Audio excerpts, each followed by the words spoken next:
stop with all the horrible plot twists and new wars may be on the way. I just don't know what to feel. Little did I know that this would be the doom of my reading schedule. I literally figured that out in the first page. Hi everyone, it's Nora. Thank you so much for clicking on today's video. Today's video is going to be a really chill sit down talking video where I'm just going to chat about all the books I read in 2020. So I always have a yearly reading goal on Goodreads, and last year I did not read as many books as I used to. I only read 16 books, whereas I usually read around 30, but I kind of blame it on the really thick Brandon Sanderson books I read this year. They take forever to finish, so I definitely have to up my reading game this year. But even though in 2020 I read some of my favorite books, and overall I don't actually think I read a bad book this year. Well, some weren't as good as others, but I finished all of my books and I actually enjoyed them all quite a lot. So in today's video I'm just going to sit and chat about all of the books I read last year, the good, the bad, what I didn't like about them, but also my favorite books. So without further ado, let's jump right on into the video. So I started out 2020 by reading the Dark Artifices series by Cassandra Clare. These books are so big and thick, so it did really push me to start reading this year. But this series was a really good way to start my reading year. So the first book in the series is Lady Midnight. On Goodreads I gave this book 4 out of 5 stars. Then the second book is Lord of Shadows. I gave this book 3 out of 5 stars. Not my favorite. But then the last book in this series, which is also the biggest, is Queen of Air and Darkness, which I gave 5 out of 5 stars. So overall an amazing end to this series. So I will try my best to not spoil anything in this video. For those of you who didn't know, this series is in the whole Shadowhunter world, and in this series we follow Emma Carstairs and the whole Blackthorn family, especially Julian Blackthorn. During the Dark War, Julian's parents got murdered, and afterwards Emma's parents also suddenly got murdered, so she lives with the Blackthorn family. In the first book they basically try to figure out what happened to Emma's parents, and new wars may be on the way and lots of things happened. We also follow some really steamy love triangles that Cassandra Clare always have in her books, and during these books Emma and Julian, who are part of a type but also secretly in love, lots of things happen. This series is just so amazing and I highly recommend reading it. Then for the book that is probably the favorite book I read last year, House of Earth and Blood in the New Crescent City series by Sarah J. Maas. As you guys know, I love Sarah J. Maas. She's my favorite author and I was just so stoked to finally get my hands on this book and start reading it, and it was truly amazing. I loved every second of it and I just can't wait for the next book in this series. I give this book 5 out of 5 stars, of course. I have one little thing that I didn't really like in this book, and that was the beginning. I've heard a lot of people talk about that the beginning of this book is really slow, and I kind of agree with that. Even though it is really important to the rest of the book, it definitely started off kind of weird. A little spoiler, not really a spoiler, but kind of like in the second page of the book, Danica and her pack suddenly gets killed, and I felt like that was just too early, and I felt like that kind of ruined her character. I didn't really get to know them as characters, which made their stories and everything that happens later in the book kind of weird, because I never really got an understanding for her and her story and what happened, but it turned out really good in the end. And then Sarah J. Maas, please stop with all the horrible plot twists. I can't handle it. I lost my mind when Bryce and Hunt finally got together and everything was starting to work out, and then boom, Sarah J. Maas comes with this horrible plot twist and everything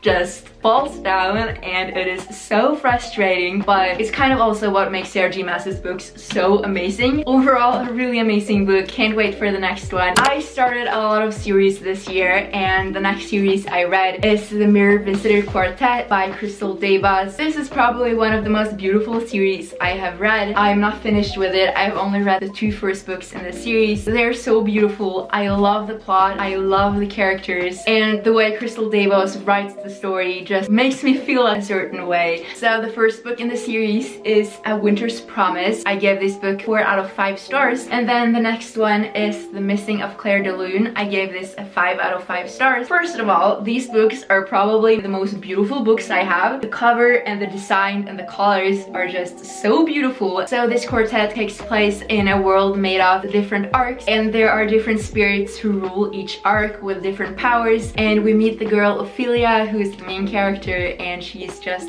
so sweet, and she is what you call a reader, which means that she can read into the history of each object. So Ophelia gets married away to another ark, which is called the Pole, and so many things happen. The way that Crystal Dabas has created these arcs and the world, the powers, is so fascinating. I love Ophelia so much. Even though she's so shy, she's also such a badass, and I love the ending of this book so much, and I can't wait to read the next one. The next book I read is The Sky is Everywhere by Jandy Nelson. I love Jandy Nelson's books. I have read some of her other ones and they were so amazing, so I thought I would try this out. It was so beautiful but kind of disappointing, so I only gave it a 4 out of 5 stars on Goodreads. I loved the characters in this book. I loved the story so much, and the relationships, especially the main character Lenny's relationship with Joe. This book is about Lenny, who has just lost her sister. After her death, she suddenly feels a very strong relationship with her sister Bailey's boyfriend Toby, and this new kid in town, Joe, who is Parisian and plays the violin, and it's just so beautiful. I have one thing that I didn't really like about this book, and that is that it was way too short. I felt like it ended so abruptly. After I finished this book, I got a feeling that I had to know more and that the story should have kept on for some more chapters, because after Lenny and one of the boys, who I'm not going to spoil, finally got back together and everything worked out, the book just ended. So that was my only little complaint, because overall this book was really beautiful. Next up, I read another one of Sarah J. Maas's books. I talked about this book in my book haul that I posted last summer, so I'm not going to talk a lot about it, but this is basically an extra book in the Throne of Glass series by Sarah J. Maas. We follow Cole and Nesrin when they go on a mission to another continent. I got a whole new view of these characters whom I didn't really like before, but now I love them so much. This book was truly beautiful. You get to know the characters in such a deep way, so I highly recommend reading this book if you've already read the Throne of Glass series. Such an amazing extension and extra book to that series, which just takes the understanding of the Throne of Glass epic to a whole new level, so highly recommend this book. So the next 3 books I have here, I'm not going to talk a lot about because they were kind of okay, and I don't really know if I like them or not, so I'm just going to talk a little bit about them. This first book I have here is Children of Virtua and Vengeance by Tomi Adeyemi, which is the sequel in the Legacy of Orisha series. I have no idea what to feel about this book because the first one was kind of good. The ending was at least very good, so I had to read this one, but it just makes me so confused because the protagonist in this book, Celie, I just don't like her at all. She's so childish and unsure of herself, and she could have been this big warrior who saved the world, but she's just so insecure, and I feel like that really ruins the book because the plot is so amazing, but I feel like it really ruins it with bad characters. So I don't really know what to feel about this book, because even though most of this book was really slow paced and it didn't really happen anything, but in the ending, of course, came a major plot twist, and now I don't know what to think. Of course, I feel like I have to read the next book because I have to know what happens. I just don't know what to feel, and this book really frustrates me, so I will give this book a 3 out of 5 stars, and I haven't really decided yet if I want to read the next book or not. The next book I read is Cinder by Marissa Mayer, which is the first book in the Lunar Chronicles. I had heard a lot of good things about this book, and reading what this book was about, it sounded so fascinating, but it did not live up to the expectations at all, and I've heard a lot of other people think this too, because the plot and the characters in this book are so amazing, but it's just not written well enough, and the plot is not used in a way that would make it exciting, because the only thing that happened in this book was that in some of the first pages you heard about this princess from this evil country from the moon who disappeared, and they're looking for her because she's the only one who can save the world. And then we meet Cinder, who of course is very special. She's an android but living as a human, and it's this Cinderella story. She lives with a family who really test her, and then guess what?